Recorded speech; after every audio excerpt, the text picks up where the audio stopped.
All right, today's guest is a New York Times best-selling author and one of the most sought-after speakers in the world. He's lectured and given advanced workshops in more than 30 countries across 5 continents, all with the aim of helping people better understand and unlock the power of their mind. His expertise is the intersection of the fields of neuroscience, epigenetics, and quantum physics, and he's partnered with other scientists across multiple disciplines to perform extensive research on the effects of meditation, using advanced technologies such as epigenetic testing, brain mapping with EEGs, and gas discharge visualization technology. Through his work, he is endeavoring to help advance both the scientific community and the public at large's understanding of mind-derived health optimization, a topic he covered extensively in his groundbreaking book, You Are the Placebo. His teaching has had such a profound impact on the way that people perceive a wide range of brain-related topics around mindfulness and well-being that he's a faculty member at the Quantum University in Hawaii, the Omega Institute for Holistic Studies in New York, and the Kripalu Center for Yoga and Health in Stockbridge, Massachusetts.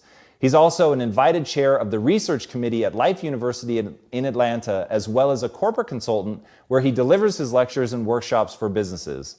So please, help me in welcoming the man who has appeared in such films as Heal, People versus the State of Illusion, and Unleashing Creativity, the author of the recent book, Becoming Supernatural, Dr. Joe Dispenza. How do we go from, okay, I have this negative emotion, it's controlling my life, it's got me in this cycle of, I think about this emotion, which triggers a chemical reaction, which trains my body to feel that way, which makes it easier, more likely I will do it again. And so now I'm in this vicious cycle. And unconscious, and it's unconscious. Right. And you said, does your thinking create your environment, or does your environment create your thinking? Which I thought was really, really interesting.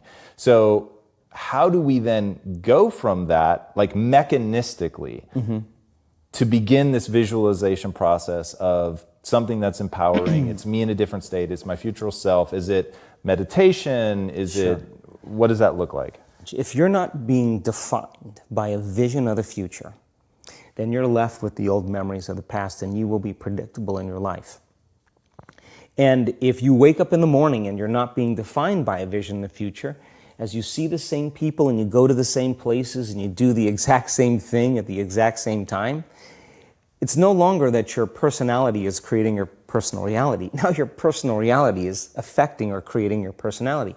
Your environment is really controlling how you think and feel unconsciously, because every person, everything, every place, every experience has a neurological network in your brain.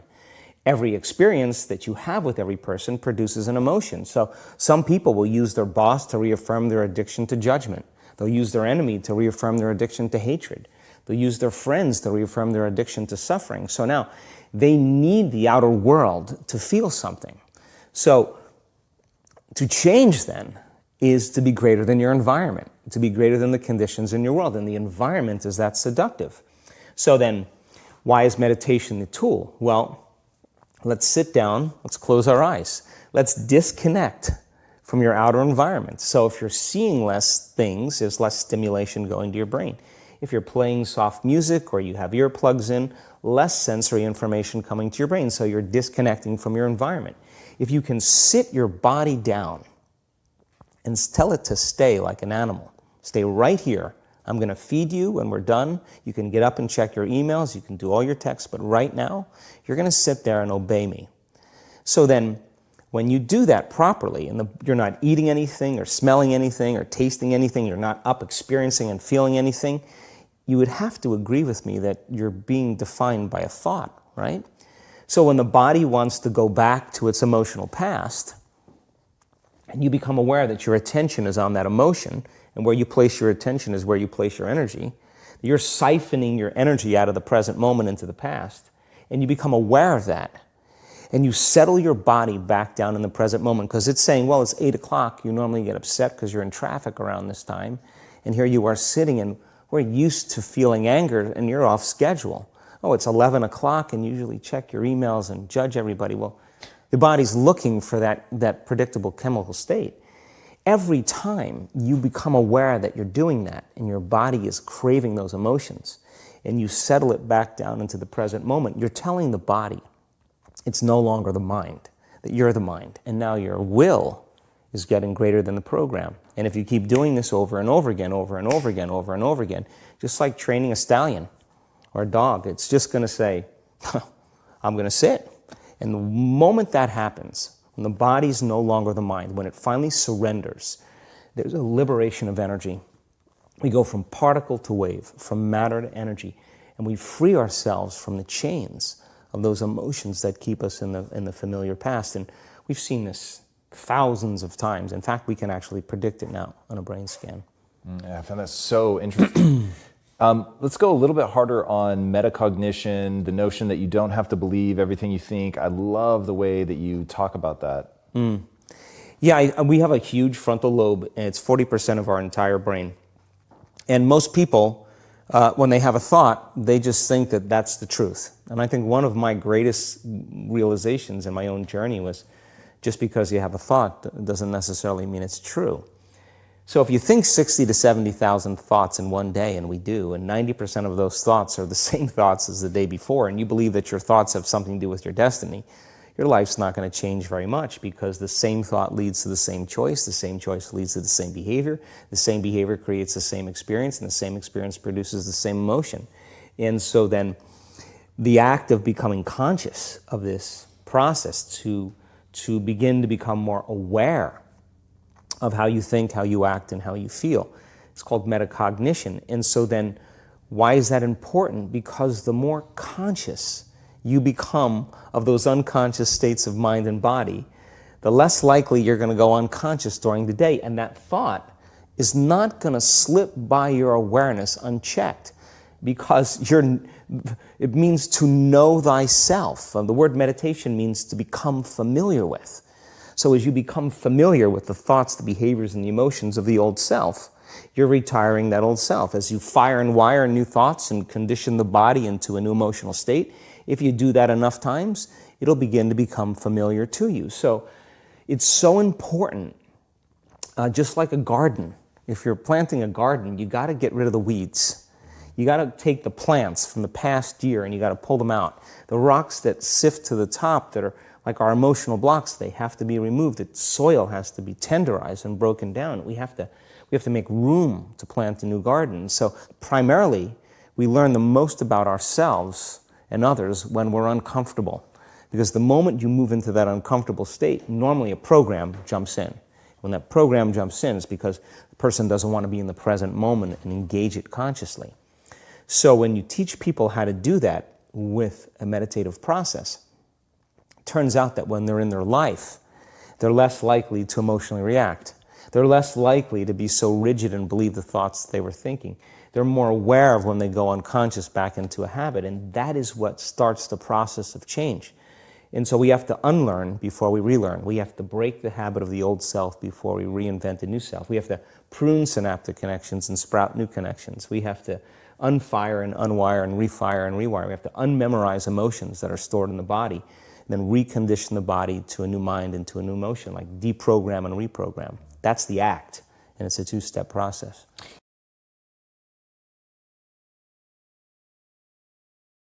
Today's guest is a former monk whose wisdom has truly gone viral. After finishing business school, he turned down lucrative offers from prestigious companies, shaved his head, and hit the road. For 3 years, he traveled across India, Europe, and England living as a monk, studying, meditating, and building food and shelter programs for those in need. He was definitely in love with what he was doing, but he knew that it didn't scale.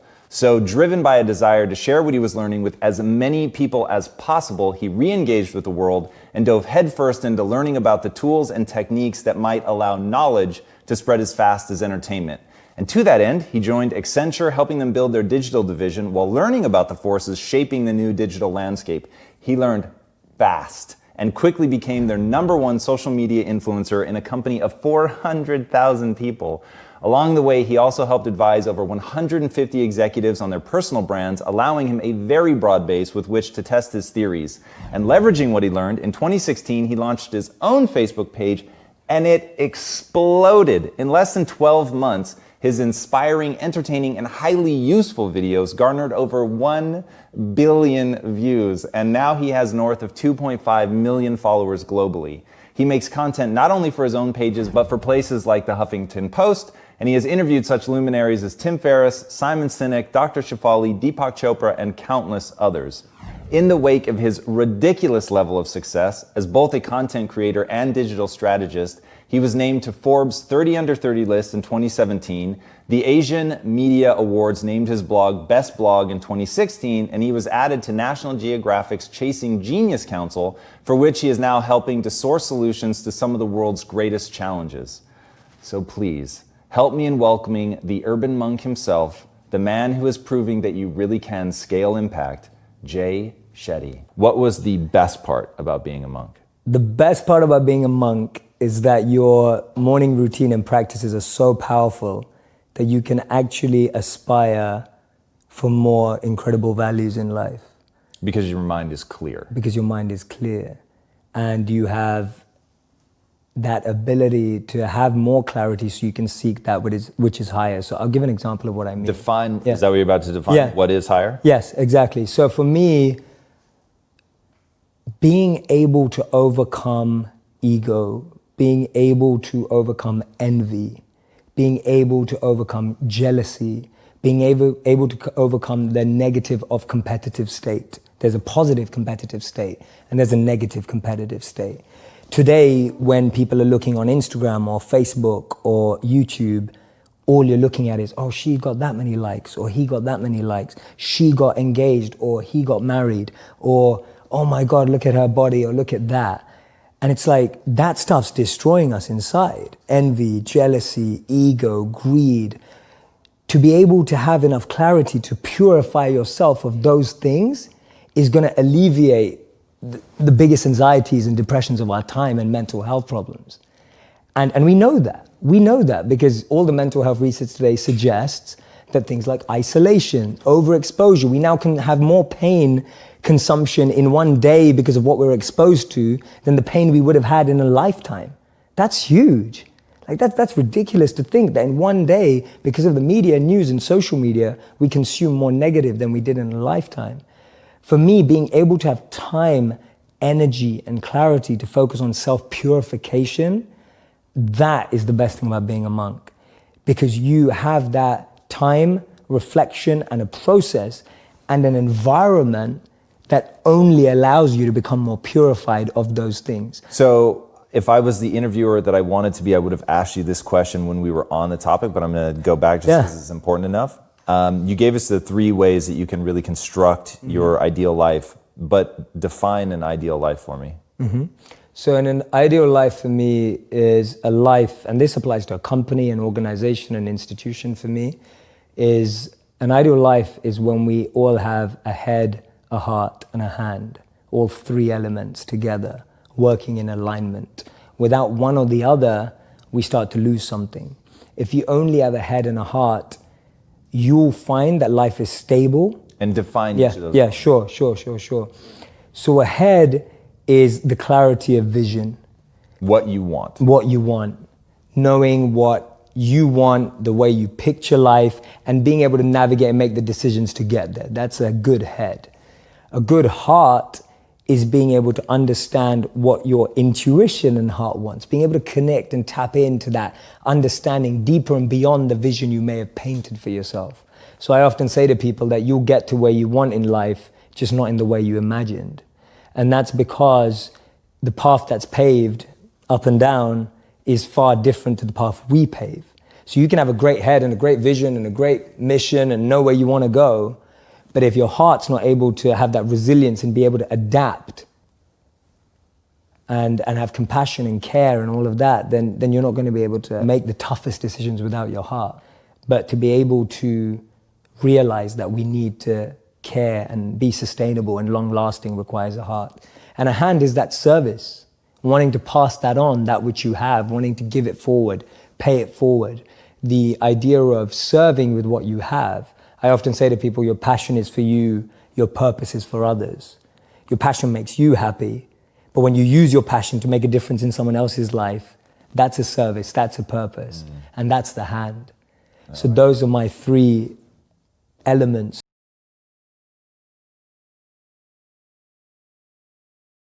Today's guest is a real-life superhero. The first time I heard about him, I really could not believe that he was real. He holds 26 official Guinness World Records for feats that were long believed to be fatal or just outright impossible. He's run a half marathon above the Arctic Circle barefoot. He's remained completely submerged in ice for nearly 2 hours, and he climbed Mount Everest wearing only shorts. He's also hung more than a mile off the ground by a single finger, run an entire marathon in the Namib Desert without drinking a single drop of water, and swam underneath the ice of a frozen ocean for almost the entire length of a football field on a single breath. His radical demonstrations of what the human animal is truly capable of have garnered him devotees and skeptics in equal measure, but he has systematically silenced the naysayers by subjecting himself to the rigors of science. He has allowed himself to be poked, prodded, and probed during his insane feats, and in one experiment even allowed himself to be injected with an endotoxin to prove through conscious action he could mobilize his immune system to neutralize the threat, which is exactly what he did. And when people tried to dismiss him as a genetic freak who is simply beyond the rest of us, he taught 12 more people to do exactly what he did, and they all got the exact same results. So please, help me in welcoming the man who can raise his core body temperature while submerged in an ice bath, the Iceman himself, Wim Hof. What are you visualizing? Like, what are you actually thinking when you're trying to get to adrenaline or bone marrow or... I tell you, if you go into the ice, you're really not thinking about your mortgage or your wife or this or that. You're not going to picnic. You feel, the focus will be on your feeling. How to get this feeling into adaptation and to overcome whatever is coming. And it goes directly. And I tell you, the cold has been my teacher. I just followed the teacher, the feeling, learned to let go. Intuitively, I felt, I want to do this. I did yoga, I did kung fu, did all kinds of things, and great. But the cold is really merciless but righteous. And I was ready to go in. I felt intuitively, I want to go in because it has got something. I don't know what it is. And yes, I went in and I felt it. The connection was there beyond any word. And that's what I was looking for. This tapping into deeper parts of the brain, feeling pure energy, feeling power, innate capacitated power we have to deal with that. I was looking for that. And since then, I went on and on and on and on. I did all these records and many more challenges. I did crazy stuff, really. Sitting all the night in your shorts outside in freezing temperatures and feel great. That is something, man. That is power. And I've been venturing and discovering more and more. And finally, I began to realize, but it's all in the mind. Oh, yes. So learning to let go in the right way, following your breath. The breath is able to prime the body and then your mind, the neurology of the mind. If I'm able to make my skin temperature not going down while being exposed to ice cold water, skin temperature, that's power. And that power is the same power we can learn to embrace and awaken, in which we are able to tackle any stressor in the world. Any stressor emotionally and physically and mentally, whatever you come up, we are built to be able to oppose that, to get through and to learn and not to be afraid, because we have the power of the mind. You can't imagine to what degree I want that to become real in my life. So I'm going to start pinning you down on some things so that I can walk away from this knowing. Please do. Okay, so it seems like there's two things to your method. Number one is the breath.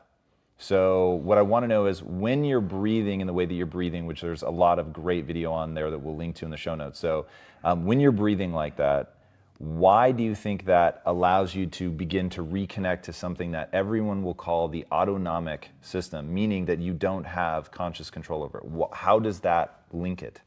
Yes, very simple. These breathing techniques I've learned to do in extreme cold. So they are extremely effective. Very soon I was able to stay and prolong my time in ice water, feeling great. But is the breath just about oxygenating the tissues? Oxygenating not only to go past, in this case, to go past the lymphatic knots, which normally inhibits the oxygen to go deeper. Now we found a way to go past these knots into the lymphatic system. And with that, you come into the depth of your body and making you able to alkalize your blood within a couple of minutes. And with that, when the blood is the right pH degree, then suddenly the neurology of the mind, which is like electricity, is able to run through on a subtle basis.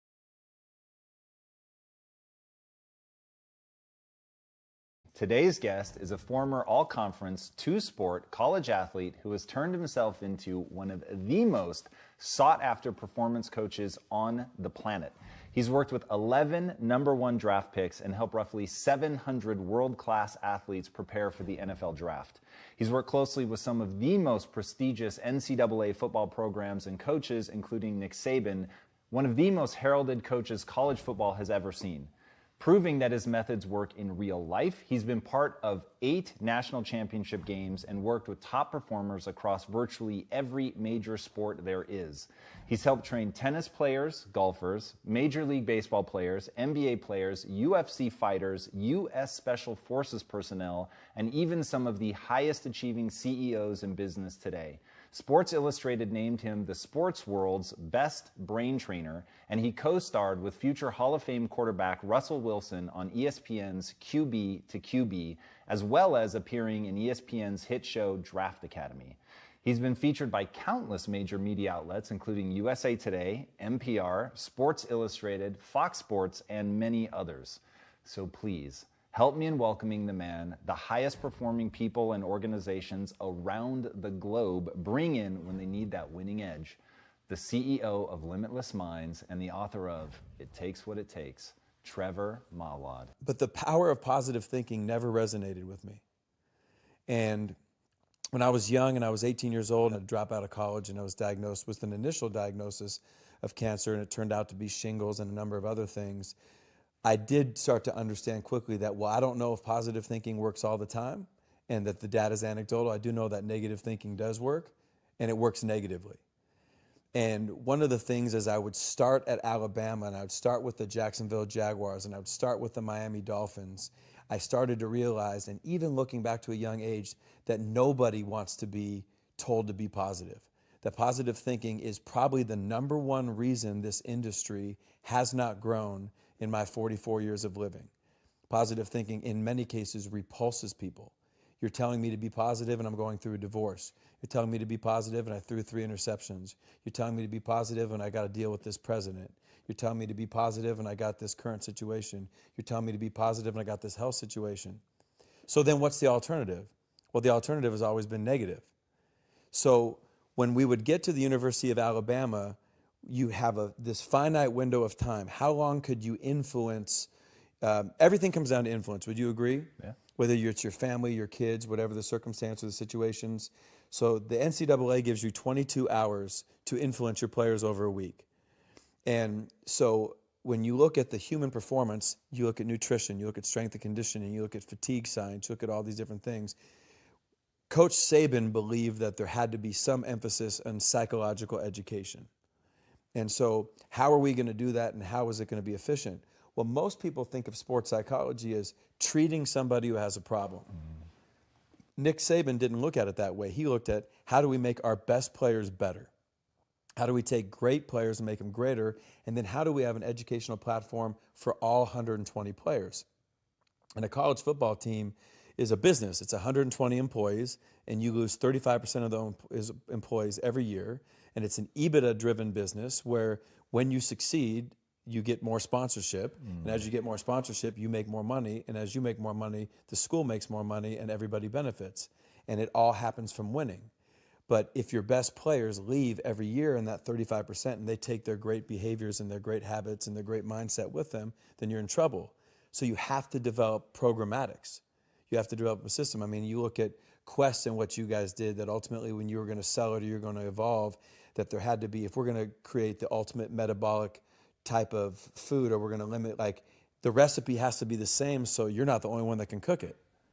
So ultimately, psychologically, we had to come up with a plan for everybody. I think that learning how to meditate and regulate your breath is important, but to me, I think that's AP chemistry, and we need an 8th grade version where we just know, okay, that there's a table of elements, and we need the basics. And so that's what we did. When we started to study, what we learned was that negative thinking was the most powerful element that our players were combating.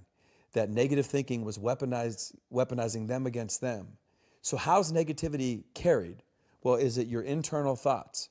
Well, if you're dealing with trying to change internal thoughts, then you got to go to affirmations, and you got to go to imagery, you got to go to visualization. Very difficult skills. Well, we started to look at the externalization. Well, if somebody says something out loud, it's 10 times more powerful than if they think it.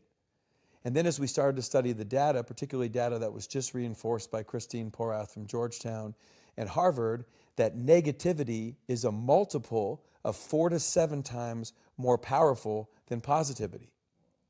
So think about that. If I say something out loud, it's 10x. If it's negative, it's 4 to 7 times more powerful. So when I say negative things out loud, it's 40 to 70 times more likely that that will happen or cause a result that won't be good for me than if I just didn't say anything. So as we were going into our second year at Alabama, and we were going into our first year at Florida State, and we were ultimately going into our second year at the University of Georgia, we made a bet. What if we could just get our players to not say stupid things out loud? What if we could just do that? Not teach any element of positive thinking, but eliminate conversations about the Heat, complaining about coaches, complaining about circumstances, complaining about situations, verbalizing negativity. But we weren't going to lie to them and say, hey, be positive. We just taught them the data. And then what we did was some of the things that you noticed in the book, the stories in and around negativity are incredible. Tell us some. Bill Buckner was one that took my breath away. So Billy Buckner, who just passed away recently, was an incredible, an 8-time Gold Glove, a great baseball player for the Boston Red Sox. Well, he made a mistake in sports that would be one of the biggest sport bloopers in history. And in 1986, he let the game-winning run score on a ground ball through his legs that ultimately would give the Mets the World Series. Now, I was just watching an ESPN E60 Jeremy Schaap story, and I saw an interview that was done in 1990 that resurfaced in 1995, where Buckner was interviewed 12 days before the World Series, and he said, the dreams are to win the World Series, and the nightmare would be for me to let the game-winning run score on a ground ball through my legs. And then ultimately that's exactly what would happen. Now, by saying that out loud, what did he do? He didn't make it happen, but he increased the probability. And this is what I want people to understand. Your internal thoughts are all over the place.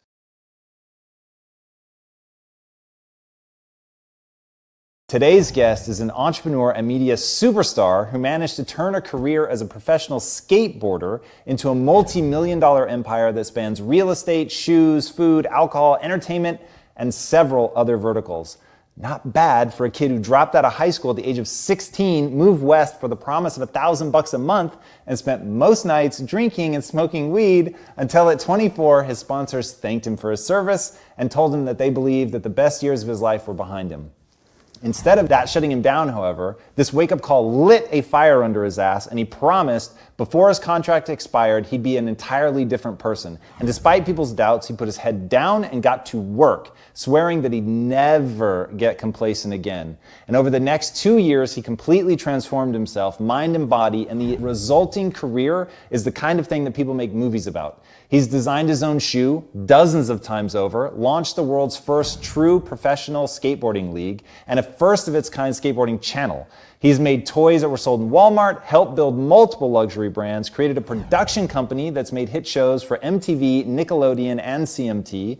His shows Robin Big, Fantasy Factory, Ridiculousness, and Amazingness have not only made him a household name, they've essentially made him the modern face of the entire MTV network. He's been attacked by a shark and a tiger, kissed a bear on the lips, and set the record for longest backwards car jump all on purpose.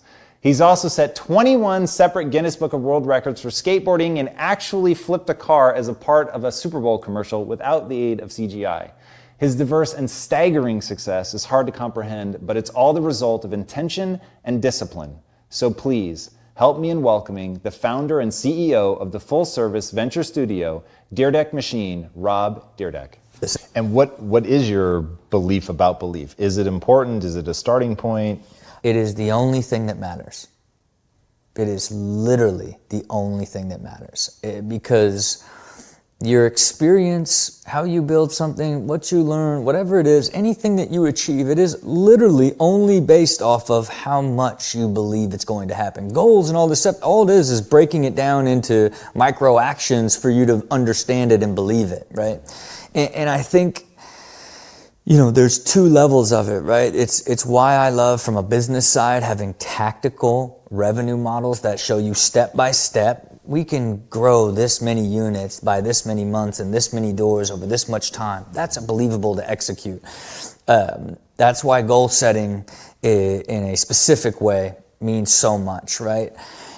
But at a 30,000 foot level, you know, from a mentality standpoint, that unwavering self-belief is what I look for in people I partner with, because that's allows you to micro fail and take big losses and take them as lessons and just move and chase down and constantly be doing micro pivoting to achieve your bigger vision or your big goal, right? Because at the end of the day, it's only people that lose belief that quit. And belief gives you so much energy. And again, why when you begin to tie all these things together, especially from goals and planning aspect, it's easy to weather storms when you understand, okay, I've got to move around to get to the next pillar of this goal, rather than thinking like, none of this is going to work type of mentality, you know.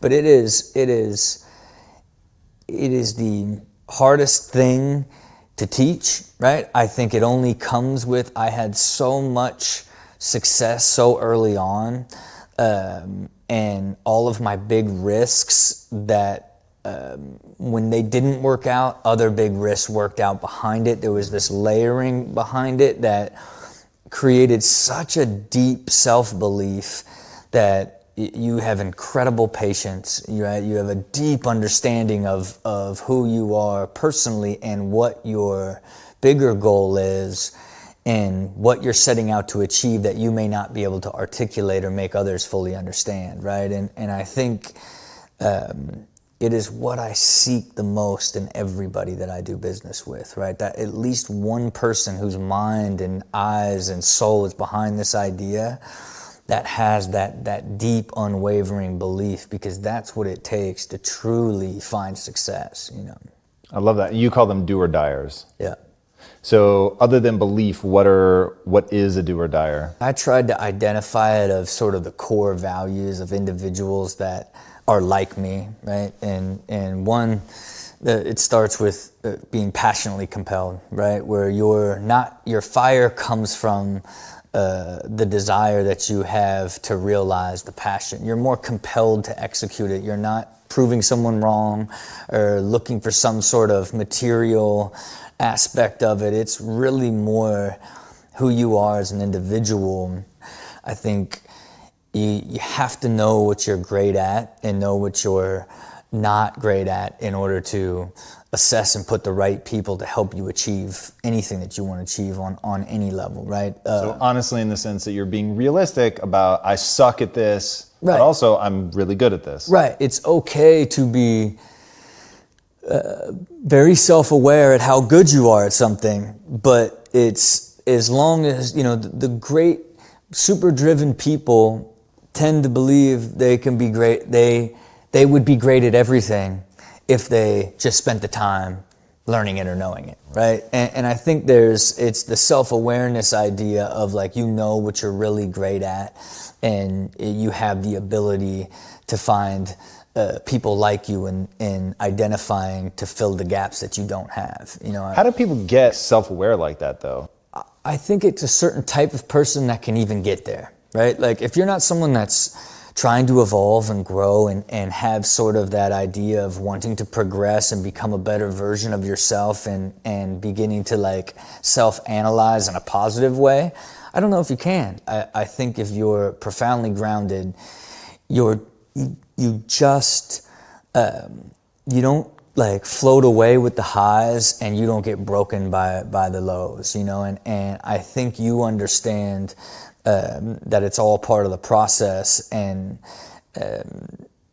it allows you to be what I like to just call a good person. You know, at the end of the day, you just want like good people to do business with, and when you win and do stuff and meet, you just want good people, you know, and I think that's kind of what that core value for me on what it was, on why, you know, at the time when I was really dissecting, like, let me understand the individuals, who I am and then who I want to partner with. People don't talk often enough about when creating a business, there are thousands of layers, man. Thousands of layers that on a daily basis you are making all these micro decisions and choices that a lot of times have to be generated off a gut and feeling by the direction of it kind of being off to you, right? And there isn't as simple as you can make a perfect plan, but you still have to be relentlessly evolving inside that entire thing. And I think someone that constantly is looking at how to optimize stuff has that sort of mentality. And the final one to me is like relentlessly consistent, right? It is like, this is who you are and how you are. Consistency is the only pathway to greatness, and ultimately it's the only pathway to trust. You know, when you're doing stuff with other individuals and other human beings and people, like, you build trust through the dependence of how consistent you are and a human being on all levels, right? So when I identify that, it's strictly for other people that I'm going to be in business with, to be like, this is how deeply I've thought about the type of person that I am, and I believe you're this type of person, and why, and what makes me make that decision to do this deal together, to execute.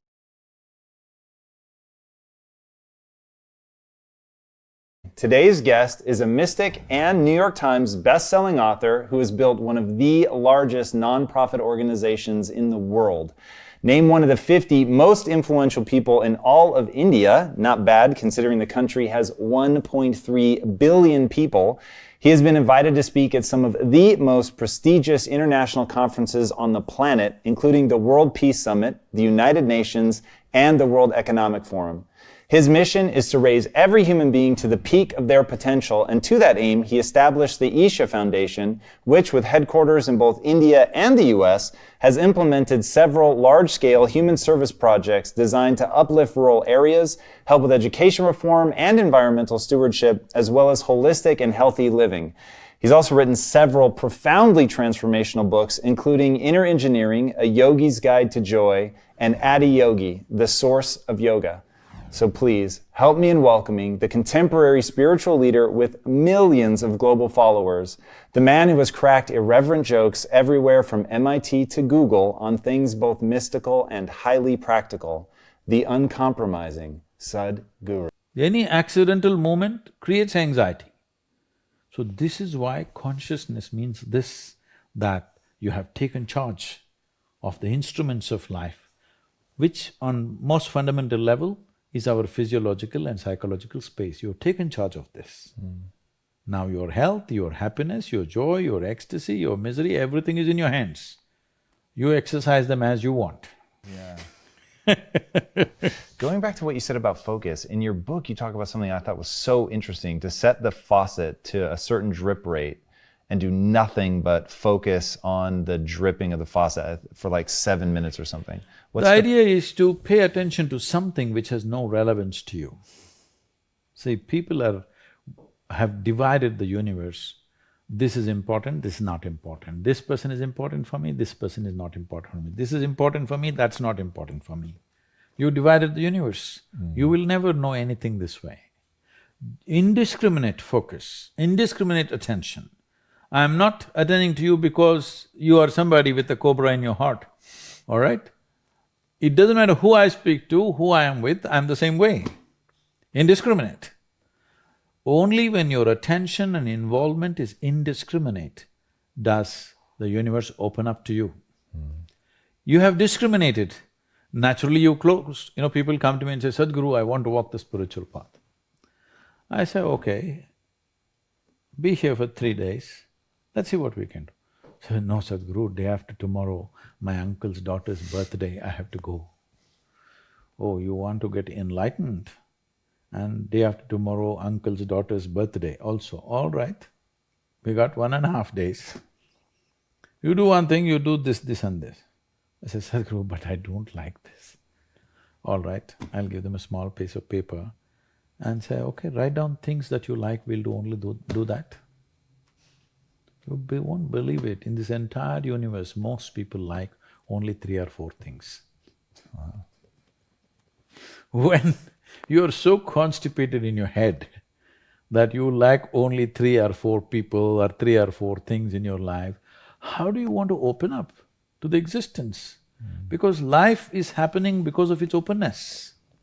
This is a fundamental difference between death and life is, people are thinking it's just breath, all right, on one level. That is also openness. Whether you allow this to happen or you don't allow it to happen, whether you did it consciously or unconsciously, but it's happening, isn't it? Openness is on every subatomic particle, is in communication with everything. That's why this is going on.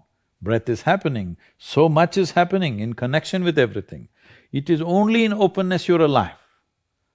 As you close doors, you're dying in installments. Dying in installments is torture. See, life is fantastic if you're alive and fully alive. If you're dead, it's good. At least the neighbors may think so. This may sound very not so compassionate, but I'm saying, everybody dies, you and me will die, all right? If you're dead, the game is over. But if you're half dead, oh, this is endless torture to yourself. When you are being tortured, of course you'll share it with everybody else. Talk to me about your motorcycle accident and having to have your calf sewed back together, which is without anesthesia. How is that possible? I'm not that young anymore. Today I would take anesthesia. Those were wild days. But the notion of the difference between pain and suffering, I thought was very useful. See, pain is physiological, it's there. If there's no pain, most people would not even know how to protect themselves. See, just because there's no pain in this, see what all you have done to it. Isn't it? See, there's no pain in this. So that's why you took it off. If there's no pain in your nose, maybe you would have taken it off. Right. Because there are many advantages. You will take in about 22% extra oxygen if you just remove this one thing, contraption.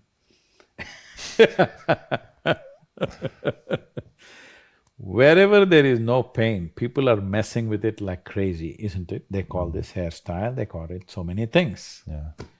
Suppose there was no pain in the entire body in Los Angeles, people would pull out their stomach bag and you think they wouldn't do it? No, they probably would. Only pain is helping them to preserve themselves, isn't it? So pain is good. There's no physiological pain. Most people would not know. I hear in United States there's one group, they call themselves something, I forget that word. They're actually cutting their fingers off, their hands off on the video. Whoa. They're posting it online. There's a group like that. Whoa. Can you imagine this? No. In spite of so much pain, if there was no pain, almost everybody would have cut themselves off in the name of fashion, they would have cut themselves into ribbons. Wow. So pain is a good thing physically, because that is your preservation, self-preservation mechanism. But suffering is something that you do in your mind. So pain that happens in your body, you take it in your mind and multiply it 1,000 times or 1,000,000 times, depending on how capable you are or how stupid you are, and suffer it 1,000,000 times over. Right now, most human beings are like this. What happened 10 years ago, they can still suffer. What may happen day after tomorrow, they already suffer.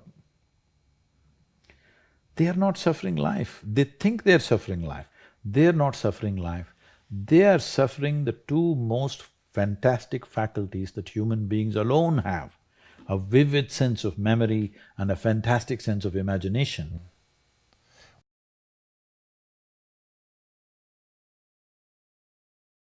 All right, today's guest is a hacker turned neuroscientist. He is a fascinating blend of a wide variety of disciplines, and this diversity has led him to explore some promising, albeit non-traditional ways of investigating the brain, namely cracking open the skull and peering inside whilst the person is still living.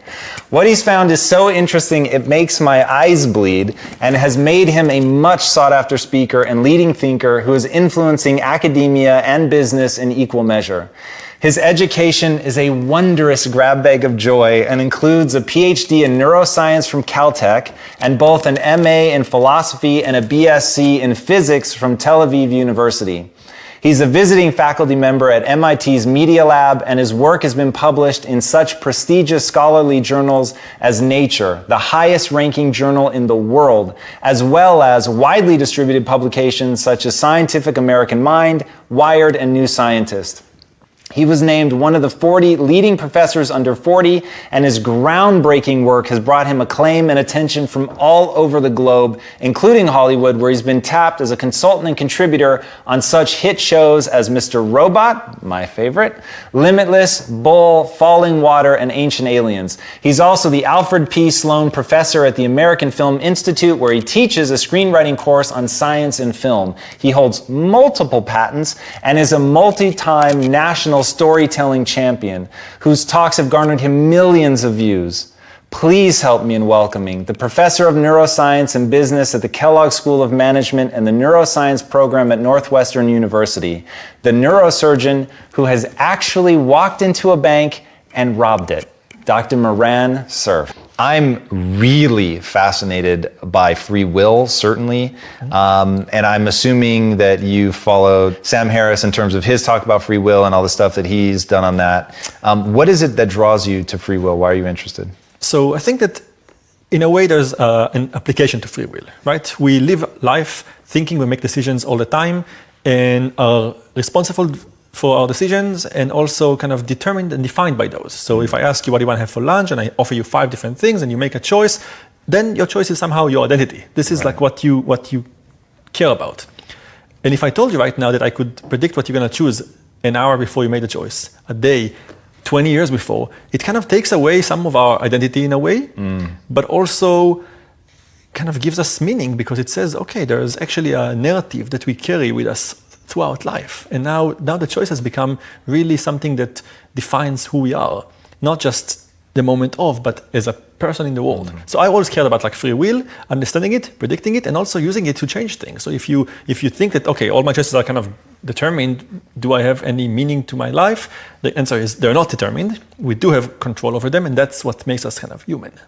So you believe that we do have free will, or you believe that it's totally different than how we're thinking of it and we have to totally reimagine it? So there's like 2 kind of moments that need to be addressed. One is whether we do actually have this moment of spark that happens when the choice is totally arbitrary and we have like a choice. I do believe that we have that free will, kind of a toss of a coin where something gets determined. But what's interesting is the moment where we become aware of the free will choice. As in, I ask you, you're sitting in a restaurant and I ask you, do you want the fish or the steak? There's this moment, like you have 2 options. And now you're about to make a choice. What do you want? Steak. Steak. For sure. You had a second now where you had kind of to look at all the options. I gave you only 2 and make a decision. So now, at some point, if I asked you, when did you make the choice? You would say, well, maybe as soon as I finished the sentence, maybe you would say a fraction of a second afterwards. The question is, A, how far before did we know the answer to that? Also, was there anything I could have said differently that would have made you say the fish? And most importantly, what's the gap between the moment you would tell me that's the moment I chose and the moment that you actually chose? And apparently there is a gap. And this gap is what we call the illusion of free will. The moment where you say, that's the moment, this is T0, this is when it happened. And I can look at your brain and say, you know what? Actually, here, we already knew that you're going to choose.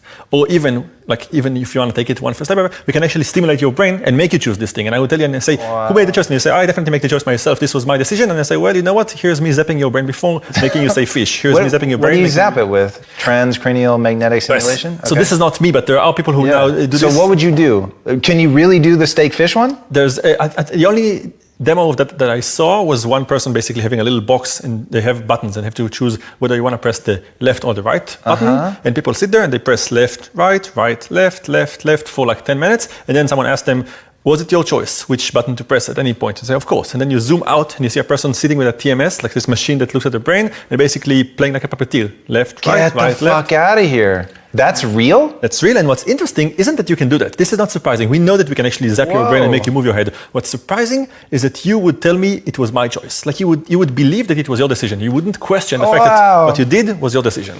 And this to me is the interesting part, that we kind of have this way with our brain to always defend it. And always say, whatever I did, I wanted to do. Right. If I made this thing, it wasn't my choice. And now we know that it wasn't necessarily your choice, that things affected you, that things made you do what you did, and you will always claim that it was your decision. So we can actually show you that you're not really fully in control. How do people respond when you show them? Funny, they mostly try to defend free will. So they try to argue with me. And I show them the video of me changing things. And they say, no. So we have this experiment where we bring them to the lab and we just tell them things. We say, okay, what do you want to eat after the experiment? Where do you want to sit, here or there? We ask them to make decisions and we don't really tell them anything. We just say, take decisions, like sit here or there. Do you want this pen or that pen? Do you want the light on or off? And then we ask them after the experiment, how many choices you made? The people who experienced us toying with their free will think that they made hundreds of choices. They made about 14. But they really feel that, okay, I had so many choices, I controlled everything, this was my decision. They kind of try to grasp into the idea of free will and say, I had a lot of choices in my life and I made them. They become a little more religious. They become a little bit more ethical. A lot of things happen to you when you feel that what's in question is your identity. That is so interesting, and I've heard a lot of these studies, and I have not heard where you're literally playing Congo drums on whether they do the right and left. I've seen the one where you know they're about to do it before they do, and so you turn the buttons on essentially to buzz them and tell them not to press, which is hilarious.